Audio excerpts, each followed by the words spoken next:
And with another story, and today we have Payal Satish with us. She is the founder of Explorer Travel India. So thank you so much, Payal, for joining us today.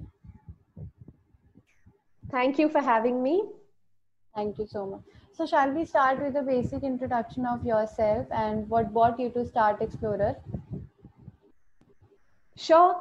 I have basically been in the travel industry for 15 years.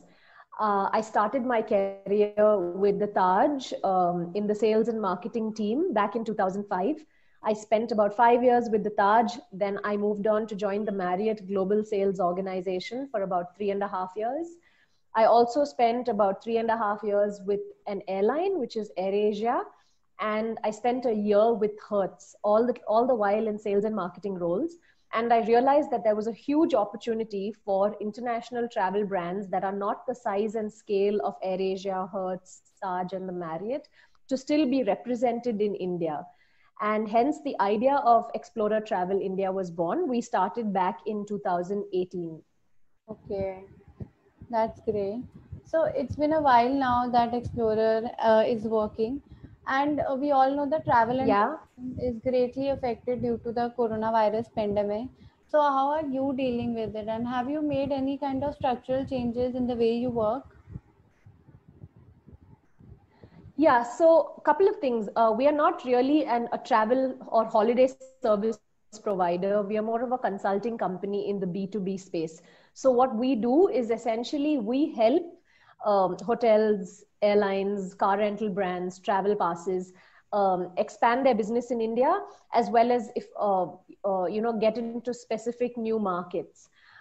So we have basically worked even harder during the coronavirus pandemic with our clients to basically keep them updated of the market scenario, change their strategy a little bit to suit what the current market is looking for. With some of our hotel clients, we've even paused our engagements for a few months Right. until the situation gets better. And while we are a travel B2B company, because of the fact that the pandemic has hit travel products the hardest, so we've actually moved into the space of consulting with a few non-travel companies as well. All right. That is actually the need of the hour, since we all know that travel is all Yes. about traveling somewhere, and we are not able to travel even outside our house except for basic needs. Yes.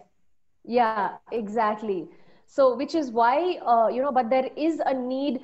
Our work, while it has largely been focused on travel and tourism, we do have the necessary skill sets to be able to consult companies that are not in that space as well. And it has been the need of the hour as a business and as an entrepreneur to keep the business running, that we basically use our abilities to help companies that will still have these requirements even during the pandemic. And that is exactly what we've done. We do hope we will continue these relationships even after the pandemic is over and life goes back to at least what we know of as a new normal.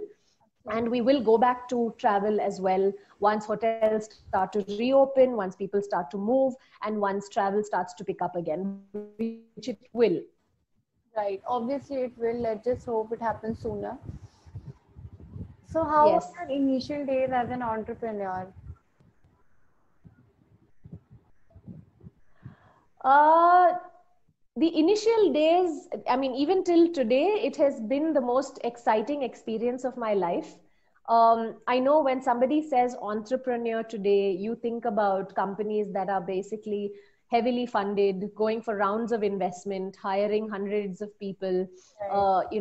all looking to be the next giant or the next, the next startup sort of a success story. We're a small company. We are basically a small and medium business. We are completely bootstrapped. And basically, it has been a huge responsibility as an entrepreneur to make sure that we have enough money in the bank, a motivated team of people, happy clients, and that we do our best work every day. And it's been a fantastic journey. There have been some extremely high highs and some very sad lows as well, but it's an experience that I would not trade for anything in the world. That is nice. Absolutely. So, Payal, tell us some about some of the services offered by Explorer Travel India.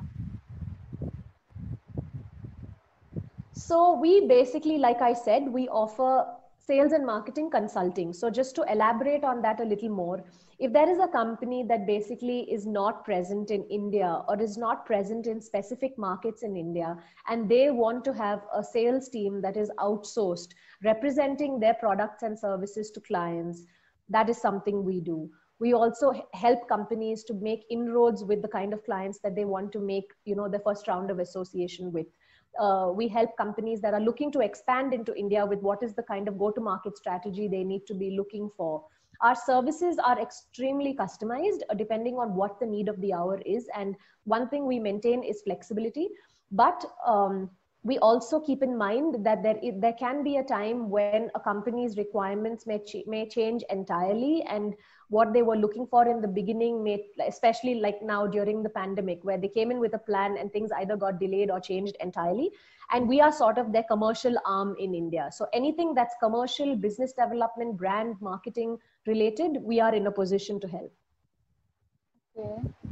Since you told us that you are in this industry for like 15 years now, so I feel you are the best person to ask this question. So, what are different career opportunities available in travel and tourism? So the thing is, when a lot of young people get into the travel industry, the first thing they think is they're going to be traveling the world and they're going to be living out of a suitcase. So the first thing I'd like to clarify is when you get into the travel industry, you are in the business of travel. You are not traveling all the time. So you need to get in to it like you would any industry that you would like to learn a lot about. If you're keen to know how, what the interesting places in the world are, what are the different travel products that exist in the world, then this is definitely the industry for you. But if you are looking to constantly live out of a suitcase, while there may be a few opportunities here, it's not what the travel industry comprises of, number one. Number two is the travel industry itself is split into sending people on holiday, which is what travel agents, tour operators, online travel companies do. And there are travel service providers. So there are hotels, there are airlines, there are car rental brands, there are travel passes, there are destination management companies who actually enable the customer to fly, stay, drive, etc. So you need to decide what part of the travel industry, which is so big, excites you, and what is the kind of role you see yourself doing. Do you see yourself designing extremely interesting itineraries? Do you see yourself taking people on these holidays? Do you see yourself representing some of these very interesting travel products? Do you see yourself starting a travel product? Do you see yourself starting a hotel or a destination management company?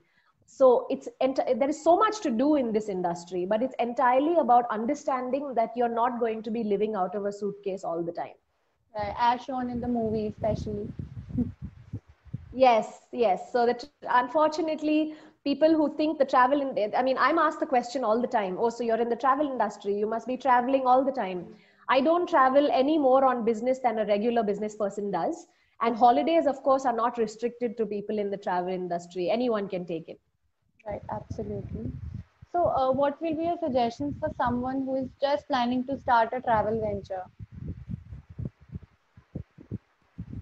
The first question I would really ask them is, what travel venture do you want to start?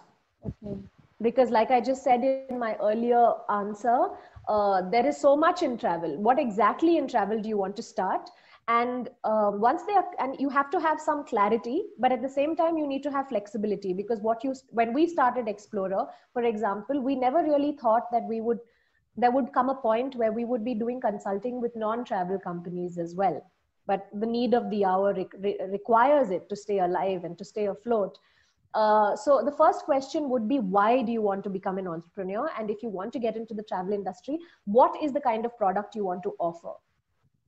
Okay. So once, and then, yeah, please. Yeah. So once a person is clear about what they want to do, then it's easier to help them set a direction. Okay, got it. So you basically need to have an idea that what you want to do. Yes. just jump into it. I got it. Like any business, what do you want to do first? Understand what is your market size, understand who is your competition. Don't be afraid because there is competition. And you don't always have to start something which is a unicorn product. You can start something where there is already competition in the market, and you can set your differentiators by good customer service, by good by excellent. Professionally, what is the most important thing you're currently working on, and how are you making it happen? So currently, I truly believe this year is not the year for entrepreneurs to think about extremely Major decisions. crazy growth plans. I think it's really important to just keep your business running and your people paid on time, and to retain your team. Because at the end of the day, I firmly believe your team is your responsibility when you run a company. But of course, we have plans as a company to do different things. And one thing that's been positive about the pandemic is the fact that I've also had the time to work on these projects that we would like to launch once things start to go back to normal in the travel domain. So while I have been focusing on making sure that we are able to keep the company going, and we have been extremely lucky and blessed that we have been able to do that, but we are also working on a B2C platform, which we will look at launching in a couple of months. Okay. So we all know that after this pandemic ends, and travel is definitely going to see a boom in itself, because all of us are stuck at home, and we all want a getaway, or just step out of our houses. So what will be your suggestions for someone who will start their venture after this coronavirus ends? I would think that you need to understand what the customer is going to be looking for post coronavirus. While yes, a lot of people are dying to get out of their homes. A Yeah. lot of people have had salary cuts. A lot of people have lost jobs. Spending powers have also reduced. So Absolutely. while there was a time when people basically, anyone who got into the travel industry only focused on the most luxurious travel experiences, there has to be something that caters to the middle market traveler also. Not low budget, not uber luxury, but something that caters to possibly anyone who'd like to travel and not only look at the most expensive, most unique, most curated holidays. That would be my first input. The second thing that I would also recommend for somebody who's looking to start is to basically look at experiences that focus more on people being able to do things in smaller groups. So whether that's focusing on self-driving holidays, whether, and if it's a hotel, making sure that you focus a lot on safety and sanity of your and the Absolutely. sanitization of your Yeah. premises. Keep in mind that people are now looking for one thing in addition to cost. Yes, after a vaccine, people will find it a lot safer to travel, but everyone's going to be worried about what is the next coronavirus, what is the next pandemic that could hit and that could affect our lives tremendously. So everyone is going to be thinking about hygiene a lot more than they did in the past. So it's very important that entrepreneurs keep that in mind when they are offering something that is so personal like travel. Great. So we have almost reached to the last question. So what will be your suggestion for entrepreneurs in general, like not travel, any industry in general? My recommendation for anyone who's becoming an entrepreneur is, please remember, while of course that's all we read about today, entrepreneurship is not about being the next heavily invested company. It's not about it's not about seeing your name in lights. It's a big responsibility, and you have to take it very, very seriously. You need to understand why you want to be an entrepreneur. Do you have a specific passion for something that you believe you can create, Mm. or is it that you believe that you have the ability in you to take on the responsibility of people who will invariably become your responsibility once you start a company? Yeah. And you need to believe in the fact that failures will happen, and you need to and it's okay, and that you will be able to come out of it as long as you constantly think on your feet. So entrepreneurship is a mindset. It's not something that's whimsical. It's not something you do because you have a lot of money suddenly and you want to start something without a long term plan. So it is something that requires experience. It's something that requires a lot of maturity, and it's not a decision to be taken lightly. Definitely. Thank you so much for this enriching session. It's my pleasure. I'm sure this is going to help a lot of wannabe entrepreneurs, especially in travel industry. So thank you so much. It's my pleasure. Thank you, Tanya.